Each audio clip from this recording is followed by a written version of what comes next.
안녕하세요. 오늘도 사연살롱을 찾아주셔서 감사합니다. 결혼 5년차 여성입니다. 지난주에 저희 엄마 49제를 지냈어요. 그동안 잔병치레 한 번 없던 엄마였는데 갑자기 극심한 두통을 호소하며 병원에 가셨다가 검사 결과도 나오기 전에 그만 세상을 떠나고 마셨어요. 사후 알게 된 엄마의 병명은 악성 뇌종양이었어요. 선생님 말로는 이미 손쓸 수 없을 정도로 진행이 돼서 당장 어떻게 돼도 이상하지 않을 상태였다고 하더군요. 검사 결과를 전해 듣고 나니 문득 그런 생각이 들더라고요.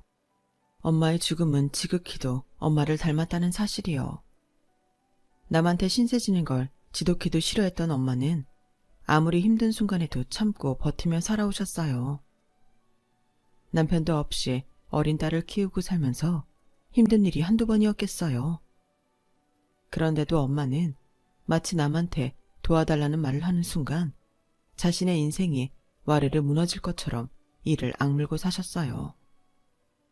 언젠가 엄마가 그러셨는데 결혼하고 2년도 안 돼서 아빠가 돌아가시자 평소 엄마랑 친했던 친구가 그러더래요. 남편 상 치른 지 얼마 안 된 너한테 이런 말 하는 거 잔인하게 들릴지 모르겠지만 우리 이제 거리를 좀 갖는 게 좋을 것 같아.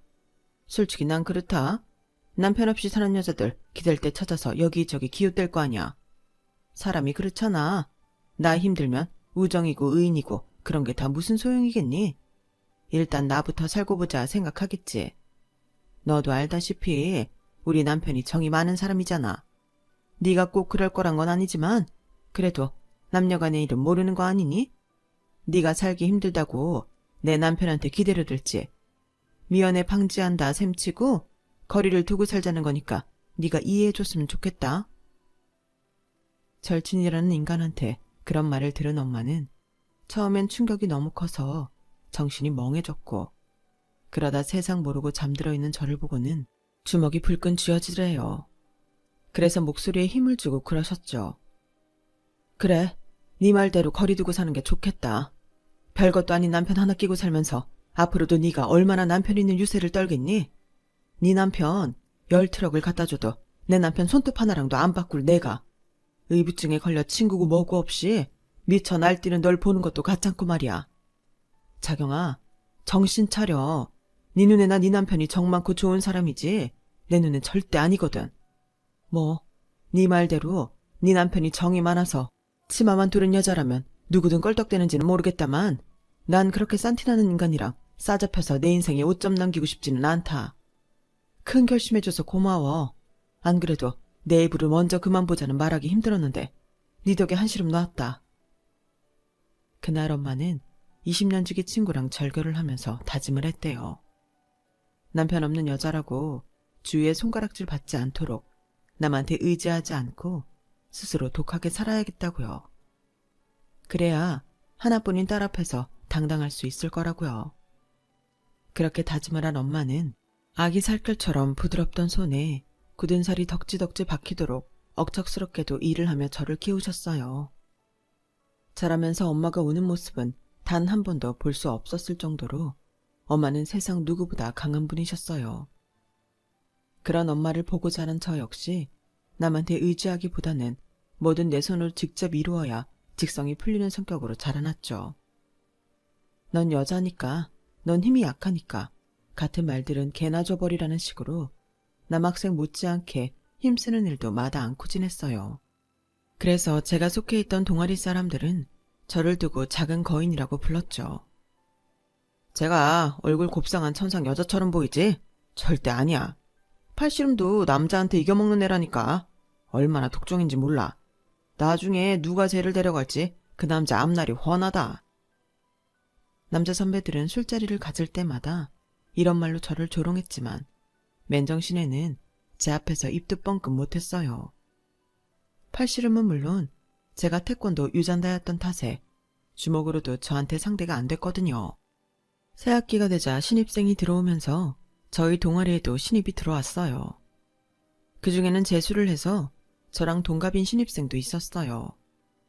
키도 크고 몸도 좋아서 힘으로는 누구한테도 안 밀릴 것처럼 보였죠. 그러자 남자 선배 몇몇이 저랑 팔씨름을 해보라고 바람을 잡더라고요. 그러자 신입이 대뜸 쪽팔리게 여자랑 팔씨름을 하라고요? 이러지 않겠어요. 그 말에 자존심이 팍 상한 저는 당장 한판 붙어보자고 나섰죠. 그렇게 통성명도 하기 전에 팔씨름부터 하게 되었는데 테이블에 마주 앉아 손을 딱 잡아보니 알겠더라고요. 내가 지겠다는 걸요. 악력이 장난이 아닌 거예요. 그리고는 순식간에 제 손목이 훅 넘어가 버렸죠. 남자 선배들은 신입의 첫 승에 자기 일처럼 기뻐하더군요. 축구 대표팀이 월드컵 16강에 오른 것처럼 미친놈들처럼 발광하며 날뛰는데 그 꼴을 보니 기분이 더 상했어요. 오히려 첫 승을 따낸 신입은 난처한 표정이더라고요. 그게 더 화가 났어요. 이겼으면 당당하게 좋아하든가 왜 내 눈치를 보냐 이거죠. 그러면서도 머릿속으로는 다음 판을 해보나 마나 질 게 뻔한데 꼭 해야 하나 싶더라고요. 그래도 이대로 포기하자니 자존심이 허락치 않아서 끝까지 해보기로 했어요. 그렇게 두 번째 판이 시작됐는데 이게 좀 이상한 거예요. 이전 판만 해도 바위처럼 꿈쩍도 않던 신입의 손목이 지가 알아서 휙 돌아가더니 그대로 바닥으로 떨어지더라고요. 그래놓고는 지도 민망했는지 그러는 거예요. 와, 희주 선배님 힘이 장난 아니시네요. 아까 제가 이긴 건 정말 운이 좋았던 것 같아요. 저 기권하겠습니다. 그 말에 남자 선배들은 무척이나 아쉬워하며 한 판 더 해보라고 권유했지만 신입은 한사코 거절을 했어요. 그리고는 제 눈을 피해 슬금슬금 동아리방을 나가더라고요. 거기서 너 일부러 그랬지? 왜? 내가 너한테 상대도 안 돼서 재미없어졌냐? 그래서 이러는 거야? 저는 기어이 쫓아나가서 한마디 했어요. 그러자 신입이 그러더라고요. 아닌데, 나 정말 이길 자신이 없어서 그만둔 건데. 눈앞에서 비누향 폴폴 풍기는 여자 손을 끝까지 잡고 있을 자신이 없었다고. 그 말을 하며 제 눈을 똑바로 바라보는데 순간 제 얼굴이 다 화끈거리더라고요. 내 앞에서 옷을 벗은 것도 아니고 야한 말을 한 것도 아닌데 왜 그렇게 심장이 콩닥거리던지. 안 되겠다 싶어서 제가 먼저 돌아섰어요. 그랬더니 제 등 뒤에서 그러더라고요. 희주 선배, 앞으로 남자들이랑 팔씨름하지 마. 선배가 딴 남자 손잡고 있는 거 보면 샘날 것 같으니까. 알았지? 꼭이다. 저는 녀석이 다짜고짜 반말을 하는데도 뭐라고 하도 못 내고 그대로 복도를 따라 걸었어요. 와, 뭐 저런 놈이 다 있냐? 혼잣말처럼 중얼거리면서요. 대학교 2학년이 되도록 남자친구 한번 사귀어 본 적 없던 저로서는 그때 신입한테 느꼈던 감정이 정확히 뭔지 알지 못했어요. 어릴 때부터 태권도장에서 남자애들과 겨루기를 하며 몸으로 부득이온 저였지만 그래서 오히려 남자를 이성적으로 느끼는데 둔감했던지도 모르겠네요. 그런 저를 뒤흔든 게 바로 신입이었어요. 이후에도 신입은 저랑 있을 때면 을에 반말을 했고 별거 아닌 말로 제 얼굴을 달아오르게 했지만 그 이상 선은 넘지 않았어요. 제 머리로는 이게 도대체 무슨 사이인지 모르겠어서 친구한테 조언을 구했더니 신입이 제게 마음이 있는 거라고 하더라고요. 그런데 직접적으로 사귀자는 말을 하는 것도 아니고 따로 만나자고 하는 것도 아니라서 긴가민가 할 뿐이었죠. 그렇게 시간은 흘러 2학기 기말고사 마지막 날이었어요. 시험을 끝내고 홀가분한 마음으로 동아리방에 갔더니 선배들이 신입의 어깨를 두드려주며 위로하고 있더라고요. 희주야, 정우 군대 영장 나왔단다. 다음 주에 입대한대. 오늘 환송 파티 할 건데 너도 할 거지? 순간 심장이 쿵 내려앉는 것 같았어요. 시작도 못 해보고 이렇게 끝나는구나 생각하니 허탈해서 헛웃음만 나더라고요. 그래서 술자리에서도 내내 별말 않고 술만 마셨어요. 맥주를 잔뜩 마신 탓에 화장실이 급했던 저는 종종 걸음을 치며 화장실이 있는 옆 건물로 들어갔어요. 그렇게 볼일을 보고 나왔는데 건물 입구에 누가 서 있더라고요. 화장실 때문에 입구 문은 열어놓았지만 건물 내 불은 다 꺼져 있던 터라 입구에 서 있는 사람 얼굴은 보이지 않았어요. 제 발소리에 사람이 계단을 걸어 내려오는 걸 분명히 알았을 텐데 고개 한번 안 돌리더라고요. 순간 손에 땀이 났어요.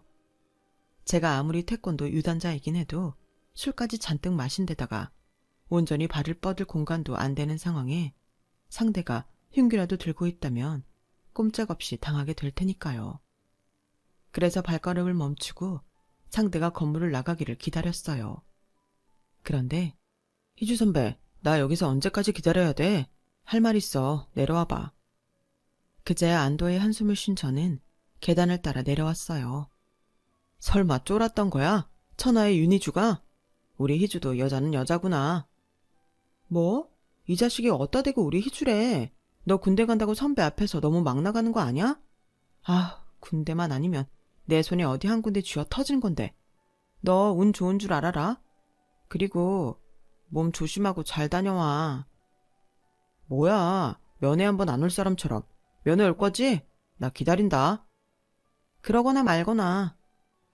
말은 그렇게 했지만 신입이 자대 배치받고 처음 면회를 갔던 사람이 저였어요. 다짜고짜 전화를 해서는 면회 오라고 하더라고요. 저는 그냥 가벼운 마음으로 치킨을 사들고 갔는데 막상 가보니 제가 첫 면회였더라고요. 대개는 부모님이나 여자친구를 부르는데 신입이 저를 불렀던 거예요. 그러면서 첫 면회자로 저를 선택해 준 걸 고맙게 생각하라느니 못 본 사이 피부가 까칠해졌다느니 하면서 PX에서 산 화장품을 주더라고요. 서로 투덕대며 떠들다 보니 면회 시간이 끝나서 신입을 뒤로하고 부대를 나왔어요. 그런데 나도 모르게 울컥한 거예요. 따지고 보면 우리는 아무 사이도 아닌데 말이죠. 그 후로도 저는 시간이 날 때마다, 아니, 일부러 시간을 내서 신입 면회를 다녔어요. 서로 간에 사귀자는 말은 없었지만 신입의 부대원들은 저를 신입 여자친구라고 알고 있었고 저도 신입도 그 말을 부정하지 않았어요. 그렇게 얼렁뚱땅 연인이 된 우리는 신입이 제대를 하고 대학을 졸업할 때까지도 관계가 이어졌어요. 이제는 둘 다 어엿한 직장인이라서 학생 때보다는 씀씀이도 나아졌지만 이상하게 용돈은 늘 쪼들리곤 했어요. 그건 바로 우리의 데이트 패턴 때문이었죠. 남자친구가 나름 미식가여서 만날 때마다 맛집을 찾아다니다 보니 별로 하는 거 없이 밥 한 끼 먹고 헤어지는데도 돈이 꽤 들더라고요. 그래서 생각도 못해 데이트 식비 좀 줄일까 하는 마음에 남자친구 집에 반찬거리를 싸들고 가서 음식을 해먹었어요. 그랬더니 제가 만든 음식이 입에 맞았는지 그러더라고요. 야, 너 음식 솜씨가 장난이 아닌데? 딸은 엄마 음식 솜씨 담는다는데 어머님도 솜씨가 좋으신가 봐. 당연하지. 우리 엄마가 식당 경력이 몇 년인데 동네에서 맛집으로 소문났다고.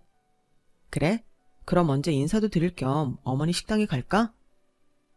남자친구는 그저 맛있는 밥 한 끼 먹으러 오겠다는 얘기였을 테지만 저는 그 말에 설렜어요. 왜? 밥 먹으러? 아니, 결혼 승낙 받으러.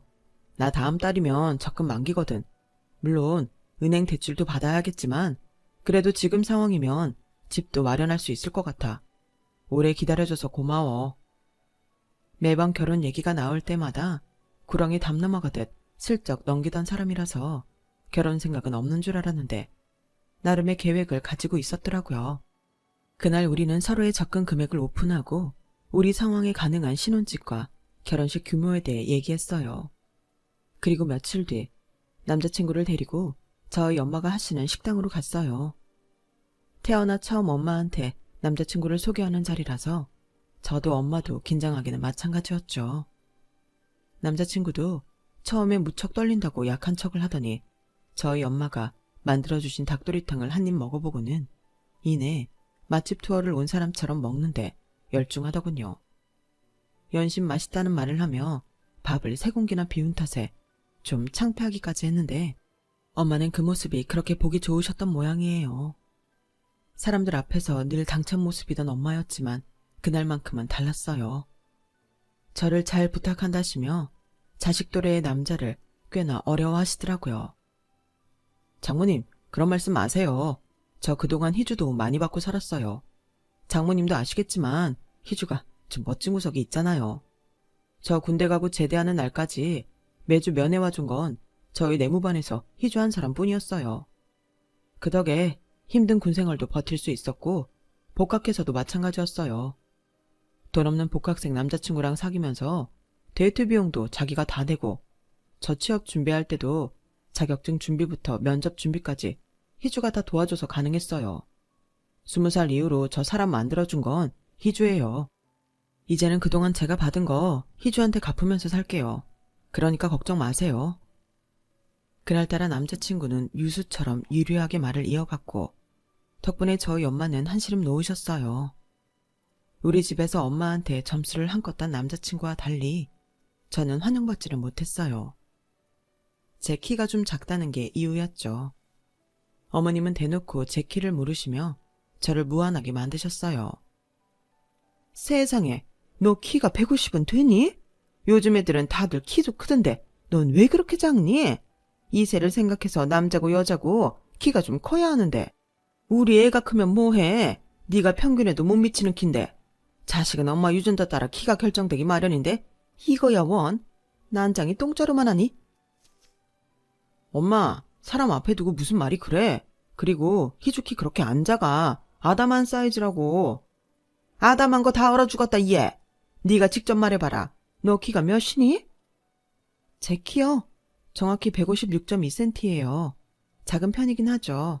하지만 살면서 그리 불편한 정도는 아니에요. 그런데도 시어머니는 제 키를 듣자마자 마치 하늘이 무너진 것처럼 혀를 차며 한숨을 쉬셨어요. 사실 저희 시어머니 키가 좀 크시거든요. 그 연세에 167cm니까 코도 많이 큰 편이죠. 아니, 그런다고 처음 인사 온 며느리감한테 키 작다고 타박을 하실 일인가요? 그날 인사를 드리고 나와서도 내내 기분이 안 좋았어요. 그래서 애꿎은 남자친구한테 화풀이를 해댔죠. 신경 쓰지 마. 엄마가 괜히 그러시는 거야. 그러니까 왜 괜히 그러시느냐고. 안 그래도 긴장하고 간절인데 꼭 그러셔야 하느냔 말이야. 실은 엄마가 나한테 삐친 게 있어서 그래. 내가 장모님 모시고 살겠다고 했거든.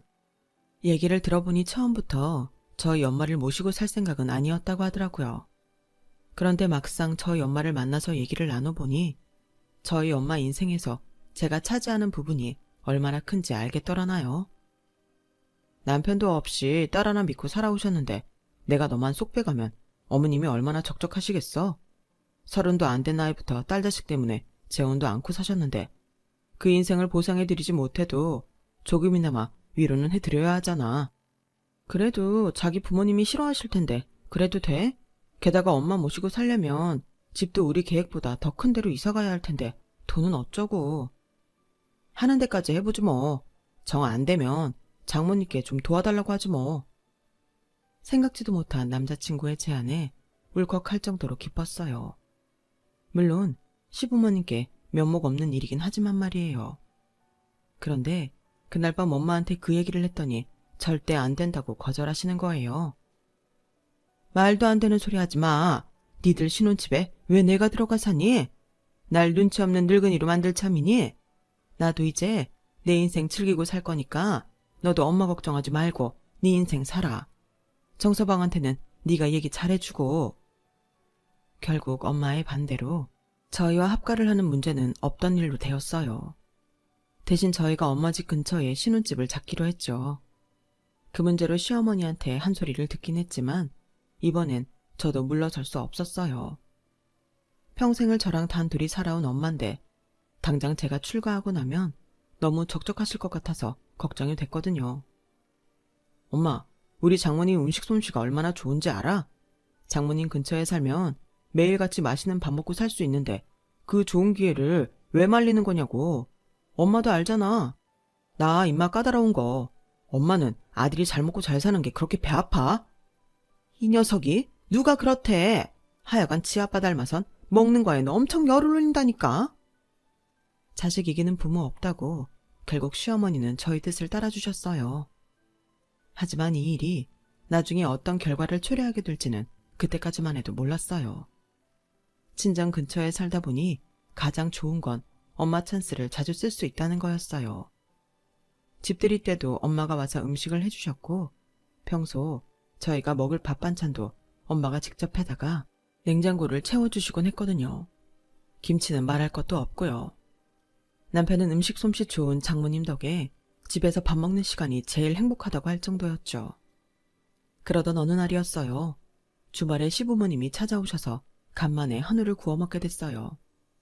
며칠 전에 엄마가 가져다 준 파김치랑 그 밑 각종 밑반찬을 꺼내 상을 차렸죠. 그런데 저희 엄마 김치를 드신 아버님이 너무 맛있다며 어디서 난 거냐고 물으시더라고요. 아버지, 김치 맛있죠? 우리 장모님 솜씨예요. 이 파김치도 드셔보세요. 태어나서 이렇게 맛있는 김치는 처음이라니까요. 그날 아버님은 한우보다도 김치를 더 많이 드시고 가셨어요. 저희 엄마 반찬을 맛있게 드셔주니까 저도 덩달아 기분이 좋더라고요. 그런데 이 일이 얼마 뒤 큰 파장을 일으킬지 누가 알았겠어요. 한 일주일쯤 지났을까요? 엄마가 아침 일찍 커다란 김치통을 2개나 들고는 저희 집에 오셨더라고요. 엄마, 뭔 김치를 이렇게 많이 가져왔어? 저번에 준 김치도 그대로 있는데. 이거 니네 거 아니야. 이복에 청서방, 이거 이따가 어머님 좀 가져다 드려. 하나는 배추김치고 하나는 파김치야. 그럼 부탁 좀 하네. 엄마는 가게 문을 열어야 한다며 서둘러 돌아가셨어요. 주말이라 늦은 아침을 먹고 남편과 함께 김치 배달을 하러 시댁에 찾아갔어요. 그랬더니 아버님이 안방에서 달려나와 서둘러 김치통부터 여시더라고요. 그리곤 한 입을 딱 떼어 드시고는 시어머니한테 밥 한 그릇 가져오라고 하시는 거예요. 안 그래도 내가 사돈 김치 먹을 생각에 점심도 굶고 있었다. 여보, 딴 반찬 꺼낼 것도 없어. 가위 가져와서 배추김치 대가리만 잘라달라고. 아버님은 어머님이 내온 밥에 김치를 척 올려 드시며 연신 감탄사를 내보내셨어요. 그런데 이날 이후 매번 저희 엄마한테 김치 부탁을 하시지 뭐예요. 엄마는 그럴 때마다 배추김치며 파김치, 깍두기에 갓김치까지 아버님이 요구하는 종류별로 김치를 만들어 보내셨어요. 김장 때는 아예 시부모님이 저희 엄마 가게로 차를 끌고 가서 큰 통으로 몇 개씩 김치를 가져가셨죠. 한두 번이야 그렇다 치지만 매번 김치를 그렇게 퍼가면서도 10,000원짜리 한 장 안 내놓는 모습에 기가 찼지만 그렇다고 제가 난서서 한 소리 할 수는 없는 노릇이었어요. 그래서 남편한테 대신 시부모님께 얘기 좀 해보라고 말했죠. 반응은 즉각 나타났어요. 시어머니가 회사로 전화를 했더라고요. 내 아들 시켜 김치값 내라는 말을 하는 너도 너지만 네 친정엄마는 더하구나. 김치 필요할 때마다 말하라고 하더니 우리가 가져가면 얼마나 가져갔다고 그걸 딸내미한테 쪼르륵 고자질을 한다니? 나 김치도둑 취급을 받으면서까지 니네 엄마 김치 퍼다 먹을 정도로 한심한 사람 아니다. 앞으론 니네 친정 김치 안 받을 테니까 너도 니네 엄마도 내 아들한테 헛소리 하지 마. 기껏 공짜로 김치 퍼다 먹고 오히려 큰 소리 치는 꼴이라니 어쩌면 사람이 이렇게 염치가 없을까요? 그런데 말은 이렇게 해놓고는 구질구질하게 다른 방법으로 사람 엿먹이지 뭐예요? 공짜 김치 안 가져다 먹는다고 한 말이 무색할 정도로 아버님은 하루가 멀다 하고 저희 엄마 가게에 찾아오셨어요.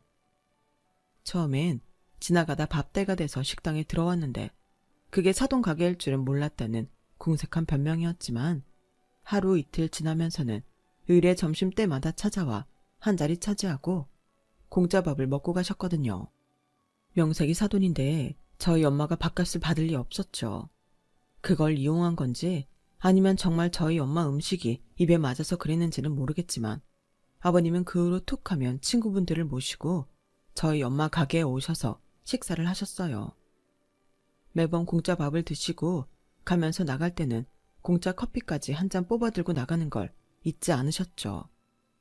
대개 이런 경우는 대접받는 사람이 미안해서 안 찾아가기 마련인데 저희 아버님은 눈치가 없는 건지 뻔뻔한 건지 아무 거리낌 없이 저희 엄마 식당을 드나드셨어요. 그러면서 자연스레 김치도 다시 받아먹기 시작했고요.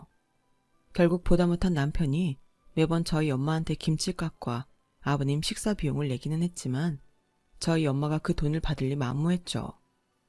아버님이 저희 엄마 식당에 발길을 끊게 된 건 다름 아닌 제 출산 때문이었어요. 제 산후조리를 돌봐주시던 엄마가 곧 출산휴가가 끝나는 저를 대신해 아이를 봐주시기로 했거든요. 그동안 식당을 하시느라 변변히 쉬지도 못했던 엄마는 이참에 친구한테 가게를 넘기고 이제 좀 쉬겠다고 하신 거예요. 저한테는 무엇보다 반가운 소식이었어요. 엄마가 봐주신다면 회사에 복귀해서도 안심이 되고 어차피 베이비시터한테 들어갈 돈 저희 엄마한테 드리면 되는 거였으니까요. 예, 됐다. 그 돈 잘 모았다가 니들 집 넓혀갈 때 보태. 엄마는 그 돈 아니어도 살만하니까. 가게 넘겨받은 친구가 목돈이 없다고 매달 매상해서 잔금 보내주기로 했거든.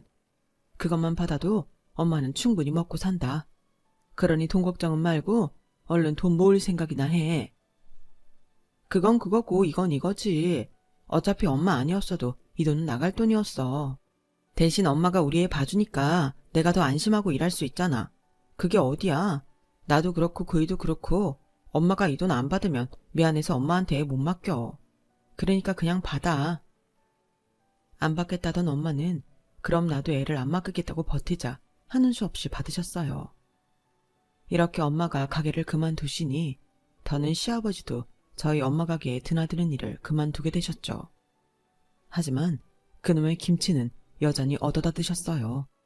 다시는 저희 엄마 김치를 안 얻어다 먹을 것처럼 큰소리치던 시어머니도 내가 언제 그랬냐는 듯이 열심히도 받아다 드시더라고요. 손주 보랴 살림하랴 몸이 10개라도 모자랄 판에 제 시댁 김치 담그는 엄마를 보니 미안하고 한편으로는 화가 났어요. 예전 같으면 벙어리 냉가슴만 앓고 지냈겠지만 애를 낳고 나니 저도 강단이 생겼는지 시어머니한테 직접 말을 꺼내게 되었죠. 어머님, 매번 저희 엄마한테 김치 얻어다 드시는데 이제 그만하시면 좋겠어요. 엄마가 식당 하실 때야 그렇다 쳐도 지금은 어머님도 아시다시피 저희 엄마가 우리 주빈이 봐주고 계시잖아요. 애 보는 것만도 벅찬데 언제 김치까지 담그겠어요. 그렇다고 어머님이 저희 엄마 대신 주빈이 봐주시는 것도 아니고 저 시집 온 지 5년 됐어요. 그동안 저희 엄마 김치 받아 드셨으면 이제 그만할 때도 되지 않았어요. 딸 가진 부모가 죄인은 아니잖아요. 안 그래요, 어머님? 게다가 일전에 어머님이 하신 얘기도 있고. 자기 입으로 더는 공짜 김치 안 얻어먹겠다고 한 터라 어머님은 제 말에 아무 대꾸도 못하셨어요. 그렇게 5년여 동안 이어졌던 김치 셔틀은 끝이 나게 되었죠. 하지만 사람 일은 모르는 거라고 두통이 심하셔서 병원에 갔던 엄마가 검사 결과가 나오기도 전에 세상을 떠나신 거예요.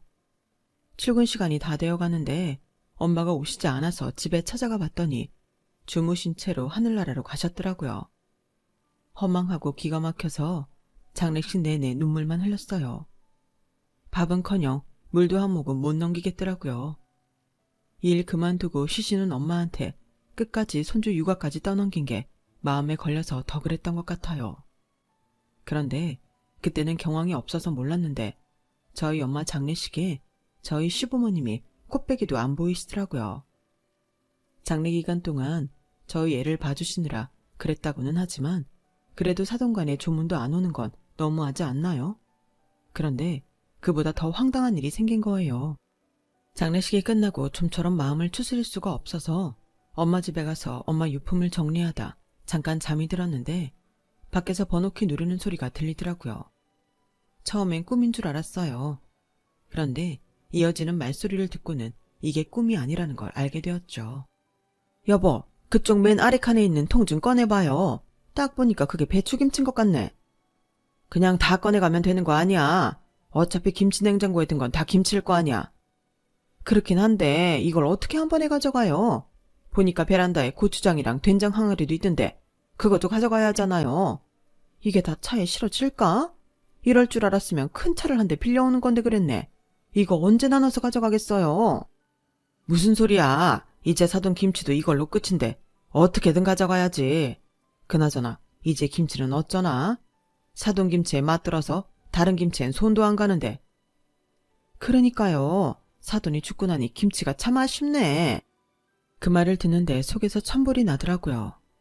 장례식엔 코빼기도 안 보이던 인간들이 저희 엄마 죽자마자 내 엄마 집에 김치 훔치러 와서는 한다는 소리가 고작 내 엄마의 죽음보다 당신들 김치가 아쉽다고요? 안방에서 숨죽이고 있던 저는 그대로 주방으로 나갔어요. 방에서 나온 저를 보자 시부모님은 귀신을 본 사람들처럼 소스라치게 놀라더군요. 어머 얘! 네가 왜 거기서 나오니? 그건 제가 물을 말 아닌가요? 왜 두 분이 저희 엄마 집에 계세요? 왜 우리 엄마 냉장고는 뒤지고 있냐고요? 그간 그렇게 우리 엄마 김치 퍼다 드셨으면 최소한 마지막 가는 길에 인사 정도는 하셨어야죠. 이렇게 돼서 김치 훔칠 게 아니라 그간 덕분에 잘 먹었다고 감사 인사 정도는 해야 맞는 거 아니냐고요. 두 분 참 대단하시네요. 그깟 김치가 뭐라고 인간이기를 포기하고 사시는지 저로서는 정말 이해도 안 되고 이해하고 싶지도 않네요. 아가, 네 심정은 이해가 간다면 너도 잘 생각해봐라. 사돈도 안 계신데 남는 김치는 다 어쩔 거냐? 이대로 섞일 수는 없잖아. 우린 그저 네 수고 덜어줄 요량으로다가 그래서 온 거니까 너무 속상해 말아라. 우리가 맛있게 먹어드려야 너희 어머님도 저승에서 좋아하실 거 아니니? 아버님이 얼어 죽을 김치 타령에 저는 더 우라가 치밀었어요. 그래서 아버님 손에 들린 김치통을 뺏어선 김치를 꺼내 두 분 얼굴에 집어 던졌어요. 아, 그래요? 그럼 굳이 집에까지 들고 갈 필요 없네요. 그 좋아하는 김치 집에 가져갈 거 없이 여기서 다 드세요. 배추김치도 드시고 알타리도 드시고 다 드시라고요. 순식간에 김치로 싸대기까지 맞은 시부모님은 이게 무슨 짓이냐며 호통을 치셨지만 그땐 저도 눈에 뵈는 게 없는 상황이라 고래고래 악을 쓰며 맞서 싸웠어요. 뒤늦게 시어머니 전화를 받고 달려온 남편은 김치로 난장판이 된 집을 보고는 깜짝 놀랐어요. 그리고는 바닥에 주저앉아 통곡하는 저를 달래기 시작했죠. 아버님은 담배를 뻑뻑 피우시며 며느리한테 김치 싸대기를 맞을 줄은 몰랐다며 말세라고 한탄을 하셨고, 어머님은 제가 보고 배운 게 없어서 밑바닥이 드러난 거라며 비아냥거리셨어요. 그러자 남편이 두 분을 노려보며 말했어요. 이 사람 경험 없을 거라고 대신 장모님 집 정리해 주시겠다고 비밀번호 물으신 거 아니었어요? 아니면 정말 장모님 김치 훔치려고 오신 거예요? 그런 거냐고요? 예, 아무렴 우리가 김치 훔치자고 왔겠니? 그저 온 김에 김치 상할까봐 들고 가자 했던 거지. 그걸 제가 곡해하곤 이 난리를 친 거 아니니? 어머님은 되도 않는 변명을 하셨어요. 퍽이나 그러셨겠네요. 애초에 장모님 장례식에도 안 오신 분들이 장모님 집 정리를 해주겠다고 해서 반신반의했는데 이게 목적이었던 거죠. 저 어머님 아버님 자식이에요. 다른 사람은 속여도 저는 못 속인다고요. 왠지 아세요? 그동안 살면서 두 분이 해온 한심하고 찌질한 모습을 누구보다 제가 잘 알기 때문이라고요. 제 처가 보고 배운 게 없다고요. 그렇게 따지면 저야말로 보고 배운 게 없는 사람 아닌가요? 부모 잃고 마음 아파하는 며느리 심정은 아랑곳 않고 자기 입에 들어갈 그깟 김치 쪼가리에 정신 팔려서 도둑질이나 하는 파렴치한들 밑에서 제가 뭘 보고 배웠겠냐고요. 창피한 줄을 아세요. 적어도 두 분이 인간이라면 모든 걸 제 아내 탓으로 돌리기 전에 본인 스스로 반성하시라고요. 저요, 오늘 이 시간 이후로 두 분 자식 노릇 그만할 생각입니다. 내 아이한테 떳떳한 부모가 되기 위해서라도 두 분 자식 그만할 거라고요. 그러니 당장 이 집에서 나가주세요. 남편은 시부모님을 내쫓고 바닥에 내던져진 김치를 치우기 시작했어요. 바닥에 뒹굴어 더러워진 김치 외에 온전히 남아있는 김치들은 김치 냉장고에 넣으며 그러더군요. 장모님이 남겨주신 마지막 김치니까 아무도 주지 말고 엄마 생각 날 때마다 조금씩 꺼내 먹으라고요. 이 김치 다 먹고 나면 그래도 장모님을 보내드릴 마음의 준비가 되지 않겠냐고 말이죠. 서둘러 잊으려고 애쓰지 말고 천천히 마음에서 준비가 될 때까지 충분히 그리워하고 슬퍼하라고 말이에요. 그 말에 남편을 끌어안고 한참을 울었습니다. 그 일 이후로 시댁과는 연락을 끊고 살고 있어요. 아버님과 어머님이 손주가 보고 싶으시다며 주말에 집까지 찾아와 배를 누르고 문 밖에서 싹싹 빌며 애원하셨지만 남편은 문을 열어주지 않았어요. 아무리 가족이라도 일방적으로 상처만 주는 사람이라면 연을 끊고 사는 것도 방법이라고 하면서요.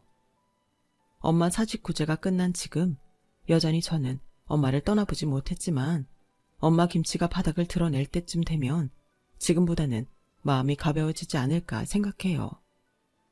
비록 엄마는 떠나셨지만 제 곁에는 사랑하는 남편과 아이가 있으니까 저도 힘내서 열심히 살아보려고 합니다. 쓰다 보니 엄마가 그리워지네요. 제 사연을 들어주셔서 감사합니다. 항상 건강 조심하시고 행복하세요. 여러분, 사연 댓글에 응원과 현명한 조언 부탁드려요. 좋아요와 구독은 저에게 큰 힘이 됩니다. 오늘도 좋은 일 가득하세요.